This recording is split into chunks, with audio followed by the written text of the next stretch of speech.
जय हिंद प्यारे दोस्तों, आप सभी को आपके अपने हाइड्रेटेड कोचिंग सेंटर में स्वागत है। मैं उम्मीद करता हूं आप सभी जहां भी होंगे अच्छे होंगे, बेहतरीन होंगे। दोस्त, अब यही समय है बच गया आप सभी को अपने आप को एक अच्छा मेहनत करके एक अच्छे तरीके से अच्छा स्कोर खड़ा करना है। तो झोंक दो अपने आप को एक बेहतरीन तरीके से मेहनत करके अच्छा रिजल्ट लाने के लिए। क्योंकि अब समय बहुत ही कम बचा है। जितना ज्यादा रिवीजन करोगे, जितना ज्यादा प्रैक्टिस करोगे, उतना ही अच्छा निखार आएगा। तुम जो उतना ही अच्छा कर पाओगे, उतना अच्छा स्कोर कर पाओगे, उतना ज्यादा ही तुम्हें हेल्प मिलेगा एग्जाम में अच्छे तरीके से कॉपी लिखने के लिए। तो जितना ज्यादा अपने आप को झोंक दो मेहनत में, जितना मेहनत कर लो, जितना ज्यादा रिवीजन कर लो, जितना प्रैक्टिस कर लो, तो फिर समय नहीं मिलेगा। मात्र यही हमारे पास 1.5 महीना है। इसे जोरदार तरीका से अच्छे से रिवीजन करेंगे हो हमारे साथ। तो आ जाओ एकदम इसे फिर से रिवीजन करते हैं। आज हम जो इससे पहले मानव नेत्र का जो भी बता रहे थे पार्ट, मानव नेत्र दोष, मानव नेत्र क्या है, उन सभी के जो भी मुख्य पार्ट बता दिए। आज जो हमारे मानव नेत्र का कुछ पॉइंट बच गया है, जिसमें दो आंखों का होने का क्या फायदा है, यह बताने के बाद प्रकाश के अलावा जो होता है प्रकाश में वायुमंडलीय घटनाएं, प्रकाश की जो भी वायुमंडलीय घटनाएं उसके बारे में जानेंगे एक अच्छा तरीका से। तुम रिवीजन कर लो बस। अब हमारे पास समय बचा हुआ है क्यों रिवीजन करने के लिए। अब कोई भी ऐसा सिलेबस चैप्टर पढ़ने का समय नहीं बचा हुआ है। हम कहूंगा आप सब इसे अच्छे से रिवीजन करें, ध्यान से देखें और समझे। और जो भी डाउट हो कमेंट बॉक्स में पूछ सकते हो। किसी पर कोई परेशानी नहीं होना चाहिए, ठीक है। चलिए देखते हैं। यहाँ मानव नेत्र में हमारे दो आंखों की फायदा क्या है। तो फायदा समझते हो, फायदा क्या है। हमारी जो दो आंख है ना, वह दो आंख से किसी वस्तु को स्पष्ट देख पाते हैं, साफ सुथरा से दिखाई देता है। अगर एक आंख को बंद कर दिया जाए और देखा जाए तो हमें उतना साफ से नहीं दिखाई देता है, इतना क्लियरिटी नहीं आता है जितना दोनों आंख होता है तब साफ दिखाई देता है। तो दो आंखों से हमारे रेटिना प्रतिबिंब स्पष्ट रूप से बनता है, हम साफ तरीके से देख पाते हैं। तो यही हमारे दो आंख के होने का फायदा क्या, दो दो आंख से हमें वस्तु का स्पष्ट दिखाई देना। ठीक। इसके बाद हम यहाँ ध्यान देंगे, दो आंख जो है इसमें क्या कारण है। दो आंख से हम जब भी होते तो दो आंख से 180 डिग्री के सीधा एंगल में देख पाते हैं। 180 डिग्री ऐसे सीधा बनता है ना, यानी कि एक एक तिरछी ऐसे देखें ना तो हमारा एकदम सीधा बनेगा। इधर हम इस तिरछा देखेंगे, इधर देखेंगे, समझने का प्रयास करना। जब इधर देखेंगे तो सीधा बनेगा इतना ही एंगल पे, जितना इस एंगल से बने उतना ही इधर भी बनेगा। तो दोनों आंख से हम ऐसे सीधा ऐसे देख सकते हैं, इतना दूरी में इधर में। पीछे नहीं देख सकते, पीछे देखने के लिए हमारे पास कोई ऐसी सुविधा नहीं है, देख ही नहीं पाएंगे। ठीक है, यहाँ ध्यान देना। तो दो आंख का फायदा क्या है यह बताना। दो आंख का फायदा, दो आंख की फायदा ये कि वस्तु को हम स्पष्ट रूप से देख पाते हैं। देखो, मोबाइल में पहले एक कैमरा आता था, अब दो कैमरा आता है। इसमें एक क्या करता है, ब्लर करता है, दूसरा उसे क्या होता है, साफ करता है। ठीक है, दो कैमरा से होता है कि फोटो उसका क्लियर आता है, साफ आता है, स्पष्ट आता है। उसीलिए दो आंख आता है हमारा। ठीक है, दो आंख होने का यही फायदा है कि वस्तु का स्पष्ट दिखाई देना और 180 डिग्री के सीधा एंगल पर देख पाना। ठीक है, यहाँ तक क्लियर हो गया। यहाँ के बाद अब आगे चलते हैं, ये सभी क्लियर हो जाने के बाद देखो, यही हमारा छूट गया था, उसे क्लियर करवा दिए। मानव नेत्र में जो भी पार्ट था उन सभी को। अब उसी में पार्ट में आ गया था वायुमंडलीय अब घटनाएं, प्रकाश के द्वारा जो भी घटनाएं होता है उसके बारे में अध्ययन करेंगे, उसके बारे में अच्छे से जानेंगे। ठीक है, तो इसमें जानने के लिए हम प्रकाश का वायुमंडलीय घटनाएं में यहाँ ध्यान देना, प्रकाश का वायुमंडलीय घटनाएं है। ठीक है, इसमें जानते हो तारे का टिमटिमाना, या तारे क्यों टिमटिमाते हैं। देखते हो तारे टिमटिम टिमटिम करते हैं मगर ग्रह नहीं करता है। इसका रीजन है, तारे जो टिमटिमाता है उसका रीजन है, ग्रह नहीं करता है। ठीक, यहाँ ध्यान देना। तारे जो टिमटिमाते इसका कारण जो है प्रकाश का अपवर्तन, प्रकाश का अपवर्तन। अपवर्तन में भी कारण सुनो, प्रकाश का वायुमंडलीय अपवर्तन होता है, याद रखना। पृथ्वी है, पृथ्वी है ना, देखो मान लेते ये हमारे पृथ्वी है, इसके ऊपर यहाँ सन है, इसका बहुत दूर ऐसे तारे होते तो प्रकाश को वहां से आने के लिए हमें ये वायुमंडल में जितने भी गैस है, धूलकण है, गैसों के आवरण से हमें गुजरना होता है। प्रकाश को गुजरता है तो प्रकाश का होता है जिगजैग का, क्या आता है, यहाँ से ऐसे आता है, ऐसे ऐसे और आता है। इसीलिए क्या दिखाई देता है हमारा, क्या दिखाई देता है कि तारे टिमटिमाता है। तो प्रकाश को वायुमंडलीय घटनाएं के कारण तारे टिमटिमाते हैं, याद रखो। इसके अलावा नेक्स्ट, ग्रह लिखा हुआ नोट, ग्रह के पास अपना प्रकाश नहीं होता मगर तारे के पास अपना प्रकाश होता है। ग्रह के पास अपना प्रकाश नहीं होगा मगर तारे के पास अपना प्रकाश होता है। इस बात को ध्यान रखना। जब भी ऐसा पूछ सकता है कि ग्रह के पास अपना प्रकाश होता है कि नहीं होता है, तो नहीं लिखना, मगर तारे के पास होता है।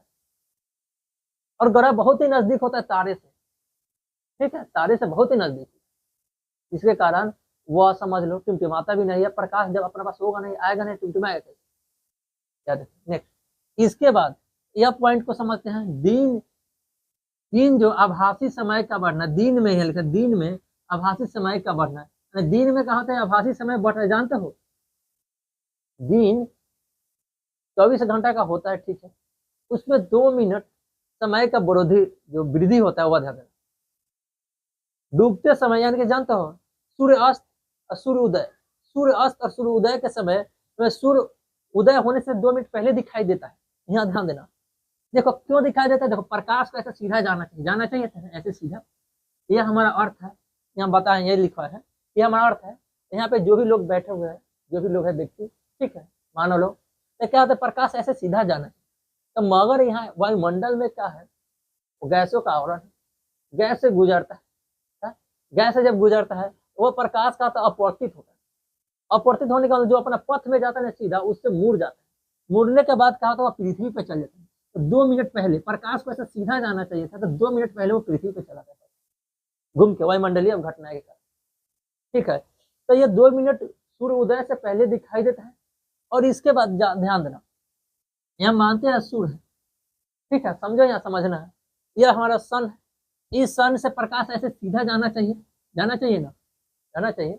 तब कहता है वही वायुमंडलीय गैसों का आवरण होता है, उसके कारण प्रकाश अपवर्तित होकर पृथ्वी पर आ जाता है, याद रखना, जिसके कारण हमें दिखाई देता है, याद रखना। यानी कि यहाँ सूर्य अस्त होना चाहिए, ऐसे जानते हो जब सूर्य अस्त हो जाता है उसके बाद 2 मिनट तक दिखाई देना, तो मतलब अपवर्तन के कारण, जिसके कारण सूर्य जो होता है हल्का ऊपर दिखाई देता है, हल्का ऊपर उठा हुआ दिखाई देता है। इसमें सूर्य हमारा जो ऐसे सीधा नहीं तो सूर्य हमारा यहाँ दिखाई देगा, इसके आंख से ऐसे सीधा प्रकाश पड़ता है तो यहाँ दिखाई देता है, ऐसे नहीं दिखाई देता, इसका यही रीजन है, ठीक है। इन सभी को समझ गए तो अब आगे चलेंगे। एक दिन जरूर बोलना कमेंट बॉक्स में क्या समझ में आ गया। देखो बाबू, मेहनत करना है तुम लोग को, नहीं मेहनत करो तो कुछ नहीं होगा।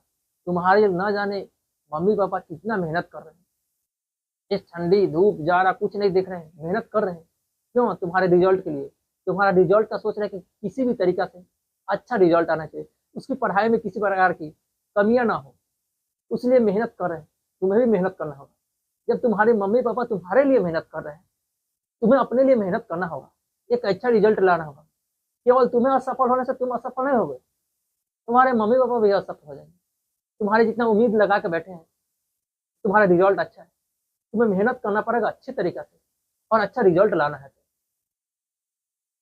तो भरोसा रखो अपने मेहनत पर और अच्छे तरीके से पढ़ाई करो। यह जितना समय है अपने आप को झोंक दो मेहनत पे, मेहनत कर लो, यही मेहनत तुम्हारी रंग लाएगी एक दिन, और रिजल्ट के दिन तुम भरोसा करोगे, अपने आप से गर्व करोगे कि हमने मेहनत जो किया उसी का यह फल है। तो ध्यान रखना, मन लगा के पढ़ लो। इसके बाद हम चलते हैं क्या, चलिए, इन सभी के बाद यह दिन में आभासी समय का बढ़ना यह बता दी। इन सभी के बाद आगे चलते प्रकाश का वन विक्षेपन। वन विक्षेपन एक टॉपिक है, इसके बारे में पढ़ते हैं। वन विक्षेपन में जो होता है ना, देखो प्रकाश को जब भी, श्वेत प्रकाश को, सूर्य से प्रकाश आती है 3 प्रकार के, पराबैंगनी, औरक और श्वेत, 3 आती है। 3 में से हमें क्या करना है वह ध्यान देना। यह श्वेत प्रकाश जो है, श्वेत प्रकाश प्रकाश होता है ना, यह जैसे प्रिज्म से गुजरता है ना, तो यह 7 रंगों में विभक्त हो जाता है, यानी 7 रंगों में बट जाता है। जब वह 7 रंग में बट जाता है, देखो वह 7 रंग के बाद यहाँ से जैसे आता है, उसका जो वर्ण पट, जिस पट पे मिलता है उसे वर्ण पट बोलते हैं, इसे वर्ण पट बोलते हैं, ठीक है, वर्ण पट, इसे स्पेक्ट्रम बोलते हैं, ठीक है, स्पेक्ट्रम बोलते हैं। यह स्पेक्ट्रम जो है वर्ण पट, यानी कि श्वेत प्रकाश जो प्रिज्म से गुजरने के बाद जिस पट पे मिलता है 7 रंग, उसे वर्ण पट बोलते हैं, ठीक है। अब वह इसी प्रकार से मिलेगा, यहाँ ध्यान देना, यहाँ लिखा हुआ है, देखो यहाँ लिखा है red, orange, yellow, green, blue, indigo, violet, यही 7 रंग होता है। पहले रेड होगा, इंद्रधनुष देखे हो ना, आज की क्लास में इंद्रधनुष नहीं होगा, नेक्स्ट क्लास लेके आएंगे तो इंद्रधनुष के बारे में समझाएंगे, उसका कल क्लास होगा, यानी कि समझ लेना, उसमें सभी चीज इंद्रधनुष के बारे में बताएंगे, कैसे लगता है, इसमें कौन सी घटना है। मगर इंद्रधनुष में जो देखते हो ना, पहले रेड कलर होता है, ठीक है, रेड कलर के बाद क्या होगा, ऑरेंज होगा, येलो होगा, ग्रीन होगा, ये सभी कलर होता है। इन सभी कलर में क्या सातों कलर दिखाई देता है? नहीं दिखाई देता है, 3 से 4 ही कलर दिखाई देगा। जिसकी तरंग दैर्घ्य अधिक होगा वही 3-4 कलर दिखाई देगा, सभी कलर नहीं दिखाई देगा। तो वही जो हमारे पास 1 2 3 कलर ही दिखाई देगा, जितना कलर दिखाई दे 3-4, इससे ज्यादा तक नहीं दिखाई देगा। इतना कलर स्पेक्ट्रम माने इंद्रधनुष जो बनता है रेनबो, उसमें दिखाई देता है। वह इसी प्रकार से होता है। देखो जैसे पहले रेड, ऑरेंज यानी संतरा, पीला, हरा, नीला, जामुनी, बैंगनी, इन सभी रंगों को याद करने का सीरियल होता है, सीरीज होता है। कैसे हम याद करेंगे, ट्रिक बताते हैं। सीरियल भाई हमें याद करना है तो कैसे याद करेंगे, यहाँ ध्यान देना। VIB का लिखना VIB, फिर क्या है GYOR, VIBGYOR। इसका ट्रिक क्या होता है, विव गयो। तो याद करना है दोस्त, अच्छे तरीका से याद कर लेंगे। भाई ये ट्रिक रखने में क्या दिक्कत है, विव गयोर क्या करना है, VIBGYOR, विव गयोर। 7 रंग का यही ट्रिक है। कैसे याद रखेंगे, इजी है। V for violet, I for indigo, G for B for blue, G for green, Y for yellow, O for orange, R for red. ये 7 रंग याद हो जाएगा। मगर इससे ऐसे क्यों सजाया गया, सुनो समझो। सर्वाधिक तरंग दैर्घ्य रेड का होता है, जिसका ज्यादा तरंग दैर्घ्य होता है वह ऊपर होता है, उसके बाद ऑरेंज होता है, येलो होता है, ग्रीन होता है, ब्लू होता है, इंडिगो होता है और वायलेट होता है। इन सभी का 7 का, इन सभी में जिसका तरंग दैर्घ्य अधिक होगा उसकी आवृत्ति कम होगा, इसलिए तो रेड में दिखाई देता है। रेड कलर सुबह का सुबह लाल दिखाई देना, शाम में डूबते समय लाल दिखाई देना, ये सभी बताएंगे कल की क्लास में। आज इतना ही रखेंगे, ठीक है। मगर समझो पहले, जितना टॉपिक है उतना पहले समझो, यहाँ ध्यान देना। तो यानी कि रेड की तरंग दैर्घ्य अधिक और बैगनी का तरंग दैर्घ्य कम। मगर कुछ चीज अधिक होता है बैगनी का, क्या चीज अधिक होता है, आवृत्ति, फ्रीक्वेंसी, वो अधिक होता है, याद रखना। इसीलिए 3 कलर जो होता है, 3-4 कलर, उसकी तरंग दैर्घ्य अधिक होता है, इसलिए हमारे आंखों तक पहुंच पाता है, सामने पहुंच पाता है। मगर यह बैगनी जो होता है, बैगनी या प्रकाश यहाँ तक पहुंच ही नहीं पाता है। यानी कि वो बैगनी जो होता है वायुमंडल में ही फैल कर, वह समय फ्रीक्वेंसी का कारण सर्वाधिक होता है, वो फैल जाता है, उधरे ही रह जाता है, हमारे पास ही नहीं आता। याद रखना इन सभी में। तो इसका तरंग दैर्घ्य अधिक होता है, इसका आवृत्ति अधिक होता है। यानी कि ऐसे तरंग दैर्घ्य घटता है और ऐसे आवृत्ति, देखो ऐसे तरंग दैर्घ्य घट रहा है और ऐसे आवृत्ति बढ़ेगा। इधर से ऐसे करेंगे तो ऐसा आवृत्ति घटेगा, मगर तरंग दैर्घ्य क्या होगा, बढ़ेगा। समझना है, ध्यान से समझो। जो ज्यादा दूरी तक ले जा सकता है समझो वो तरंग दैर्घ्य है, जो केवल यहीं पे फैल जाए पूरा वो समझ लो आवृत्ति है।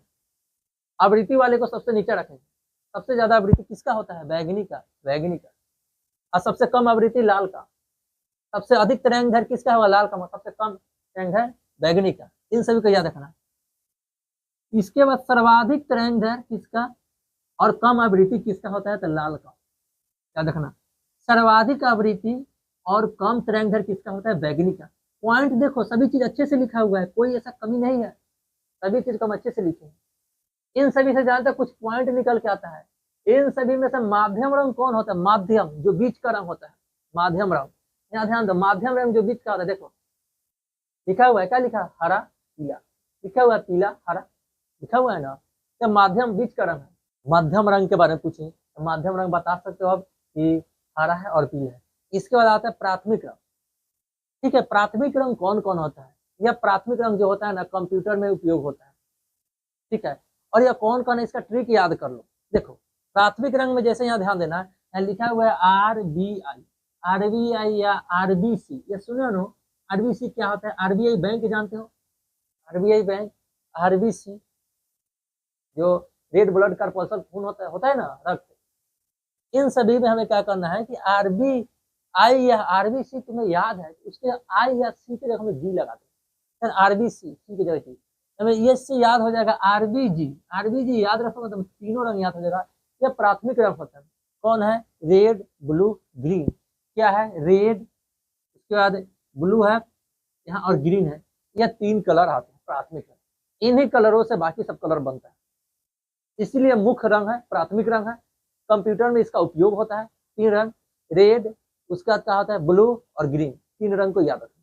इन सभी के बाद आगे चलेंगे, तब इन सभी का काम हो जाएगा। तब हम आपको बता रहे हैं कि यहाँ जो लिखा हुआ है वर्णों का तरंग है, यह आपके लिए इंपॉर्टेंट है। वर्णों का तरंग है यानी प्रकाश की चाल के बाद हम आते हैं, जो प्रकाश की चाल होता है उसके बाद आता है रंग। या रंग का जो होता है ना वर्ण, उसका तरंग दैर्घ्य कितना होता है, तरंग दैर्घ्य यानी उसका भी एक चाले होता है, ठीक है। तो उसकी तरंग दैर्घ्य कितना होता है, किसका कितना एंगस्ट्रम होता है, उसके बारे में जानते हैं।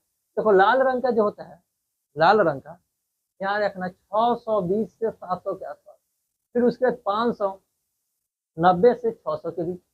पीला का जो होता है 570 से 590 के बीच, हरा का 500 से 570, फिर उसके बाद क्या होता है नीला का 460 से 500, जामुनी का 440 से 460 और बैगनी का 400 से 440।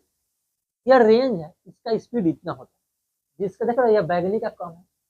यह सभी याद रहेगा ना तुम्हें, तो कल जो बताएंगे इंद्रधनुष के बारे में, उसे समझने में काफी अच्छे से समझ में आएगा। इंद्रधनुष कोई बड़ा टॉपिक नहीं है, बहुत ही अच्छा टॉपिक है, कल बताएंगे।